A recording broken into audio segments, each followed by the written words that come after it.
And the Indian Prime Minister will visit Saudi Arabia from the 22nd to the 23rd this month, following an invitation from Saudi Crown Prince Mohammed bin Salman. This would be Modi's third visit to Saudi Arabia and the first in his third term. तो Saudi अरब का रवैया आप समझते हैं तब्दील होगा? हमारे जो मोहम्मद बिन सलमान साहब हैं वो थोड़ा सा सुधर जाएं। जो मोदी साहब हैं वो भी कई बार सऊदी अरेबिया जा चुके हैं, तो मैंने ये कहा कि जद्दा का जो विजिट है इंडिया के किसी लीडर ने डेकेड्स में अब तक नहीं किया। चाहे वो यूएई में मंदिर की ओपनिंग हो या इनॉग्रेशन में वो गए थे, या सऊदी अरब के साथ काम करना हो या किसी भी दूसरी गल्फ कंट्री के साथ। तो यहाँ दोस्तों, एक तरफ तो हम देखते हैं कि भारत के वजीर आज़म नरेंद्र मोदी जा रहे हैं सऊदी अरब, और शायद वो हिंदू, सिख, ईसाई, बुद्ध, मुसलमान नहीं देखता। तो in terms of self respect, in terms of national respect, in terms of money, in terms of men lost, माने हर लिहाज से उनका इतना बड़ा तो इतने इंडियंस जब किसी कंट्री में होंगे तो वहां पर डायस्पोरा बहुत बड़ा है। खैर वो कौन सा कंट्री है जहां पर भारत का डायस्पोरा बड़ा ना हो? दुनिया की सबसे बड़ी पॉपुलेशन और सबसे ज्यादा एजुकेटेड।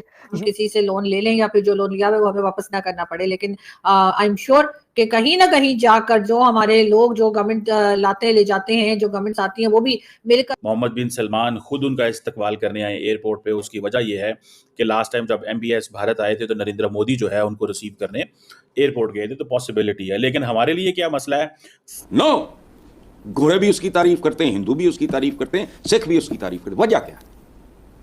वो हुक्मरान बदबख्त होता है। जय हिंद दोस्तों, ऐसे भारत मीडिया में आप सभी का स्वागत है। तो दोस्तों, PM नरेंद्र मोदी अगले हफ्ते सऊदी अरब की यात्रा पे जा रहे हैं, जिसको लेकर पाकिस्तान मीडिया में काफी ज्यादा देखा जा रहा है। और पाकिस्तान के एक्सपर्ट अब बोलना चालू कर दिए कि देखो, भारत की तरफ PM मोदी को क्राउन प्रिंस मोहम्मद बिन सलमान ने बुलाया है, और भारत के प्रधानमंत्री नरेंद्र मोदी की इस यात्रा में रक्षा और आर्थिक रिश्ते और भी मजबूत होंगे। इस यात्रा के दौरान PM मोदी वहां के फैक्ट्री में काम कर रहे भारतीय मजदूरों से भी मिलेंगे। एक तरफ पाकिस्तान के मंत्रियों को देखो, जब भी सऊदी अरब जाते हैं तो वहां पे ऐशो आराम की जिंदगी काट के आते हैं, और भारत के प्रधानमंत्री नरेंद्र मोदी को देखो, वहां के क्राउन प्रिंस मोहम्मद बिन सलमान खुद प्रधानमंत्री को बुला रहे हैं, और उनके बीच रक्षा और आर्थिक स्थिति में अहम बैठक होने वाला है। और पाकिस्तान के एक्सपर्ट ये भी बोल रहे हैं कि प्रधानमंत्री नरेंद्र मोदी का स्वागत खुद क्राउन प्रिंस करने वाले हैं। लेकिन जब भी हमारे प्रधानमंत्री वहां पे जाते हैं तो उनका स्वागत के लिए कोई भी नहीं आता है। इससे पता चलता है कि सबसे ज्यादा कौन अहम है क्राउन प्रिंस के लिए। और सऊदी अरब में करीब 27 लाख भारतीय रहते हैं, और वहां पे PM नरेंद्र मोदी सऊदी अरब की एक फैक्ट्री में काम करने वाले भारतीय मजदूर से भी मिलेंगे। आपको वीडियो के हाईलाइट में देखने को मिला होगा किस प्रकार पाकिस्तान के एक्सपर्ट भी बोल रहे हैं कि दोनों देशों के बीच ऊर्जा के क्षेत्र में बातचीत होगा, और 2023-24 में दोनों देशों के बीच 25.27 मिलियन अरब डॉलर का कारोबार भी किए थे। सऊदी अरब और भारत के बीच एक नया डेवलपमेंट देखने को मिलेगा, और मिलियन ऑफ डॉलर का कारोबार भी करेंगे। भारत अब सऊदी अरब को हथियार और रक्षा से जुड़ा सामान भी बेचेगा। इस यात्रा के दौरान दोनों देशों के बीच कई प्रकार के समझौते देखने को मिल सकता है। तो दोस्तों, आप लोग ये पाक मीडिया रिएक्शन पूरा अंत तक जरूर देखिएगा। पाकिस्तान मीडिया से क्या प्रतिक्रिया था, और कमेंट में अपना राय लिख के जरूर शेयर करना।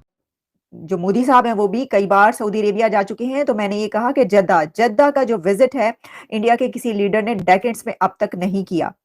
और जद्दा एक बहुत ऐसा सिटी है सऊदी अरेबिया का कि जहां जो हब है इकोनॉमिक्स का भी, रिलेशंस का भी, कल्चर का भी, वहां का विजिट बड़ा इंपॉर्टेंट है।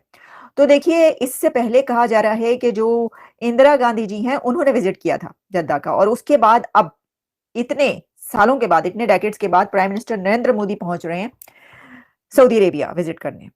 ये तो अपनी जगह पर है कि इस विजिट को भारत और सऊदी अरेबिया के बीच रिलेशंस का एक न्यू चैप्टर कहा जा रहा है। That new chapter is opening between India and Saudi Arabia's relations. इसमें इकोनॉमिक टाइज की भी बात होगी, इसमें कल्चरल टाइज को भी स्ट्रेंथन किया जाएगा, इसमें डिफेंस टाइज को भी स्ट्रेंथन करने की बात होगी। वो सब कुछ तो होगा, ये सब होने जा रहा है। लेकिन इसी के साथ ऐसा भी है कि जो इस वक्त दुनिया के हालात चल रहे हैं, उन हालात में, इन सर्कमस्टांसेस में मोदी साहब का ये विजिट इसलिए बहुत सिग्निफिकेंट है कि इससे पहले यूक्रेन और रशिया के बीच जो जंग की वजह से हालात थे, उसके अंदर जो जंग को रुकवाने की बातें थी, उसमें नरेंद्र मोदी का एक बड़ा रोल नजर आ रहा था। कभी वो रशिया जा रहे थे, कभी वो यूक्रेन जा रहे थे, और ये बात हो रही थी कि वो जंग को रुकवाने की कोशिश कर रहे हैं। क्योंकि ईरान के साथ भारत के बहुत ही अच्छे ताल्लुकात हैं, और ईरान के साथ इंडिया के, इजराइल के साथ भी बहुत अच्छे रिलेशंस है, और इंडिया के अमेरिका के साथ भी बहुत अच्छी पार्टनरशिप बन चुकी है, और सऊदी अरेबिया के साथ तो हैं ही बड़े अच्छे ताल्लुकात। तो सबके साथ एक ऐसा कंट्री के जिसके इन सब कंट्रीज के साथ जो इस वक्त ईरान के न्यूक्लियर डील को करवाने के ये मामला तय हो जाए अमेरिका और ईरान के बीच, जो कंट्रीज जिनके इन सब के साथ आपस में बहुत अच्छे रिलेशंस हैं वो यही कंट्रीज हैं।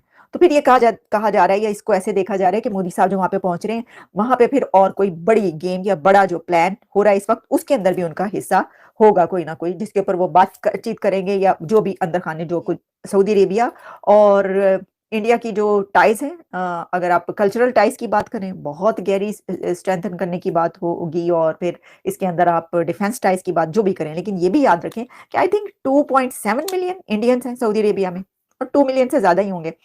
तो इतने इंडियंस जब किसी कंट्री में होंगे तो वहां पर डायस्पोरा बहुत बड़ा है। खैर वो कौन सा कंट्री है जहां पर भारत का डायस्पोरा बड़ा ना हो, दुनिया की सबसे बड़ी पॉपुलेशन और सबसे ज्यादा एजुकेटेड यूथ उनकी, तो उनका डायस्पोरा तो हो गई। तो सऊदी अरेबिया के अंदर भी मिलियंस ऑफ इंडियंस मौजूद हैं। तो ऐसे वक्त में उनके प्राइम मिनिस्टर का वहां पर पहुंचना ये स्ट्रेंथ देता है उनके डायस्पोरा को, क्योंकि वो सबका सब डायस्पोरा बहुत पढ़ा लिखा डायस्पोरा इंडिया का। वो ये नहीं है कि वो जहाज भर के भीख मांगने के लिए जाते हो, नो, भारतीय वहां पर सऊदी अरेबिया में भीख में लाइनें लगाकर भीख मांगने के लिए नहीं जाते, ना तो वो कर्जा लेने के लिए जाते हैं बड़े वाले भिखारी, ना वो छोटे वाले भिखारी जो हैं वो भी जहाज भर के वहां पे ऐसे नहीं जाते। वो अगर मेहनत मजदूरी भी करने जाएंगे तो मेहनत करने जाते हैं। गल्फ कंट्रीज के साथ उनके रिलेशंस जो है हमें बेहतर होते हुए दिखाई देते हैं, चाहे वो यूएई में मंदिर की ओपनिंग हो या इनॉग्रेशन में वो गए थे, या सऊदी अरब के साथ काम करना हो या किसी भी दूसरी गल्फ कंट्री के साथ।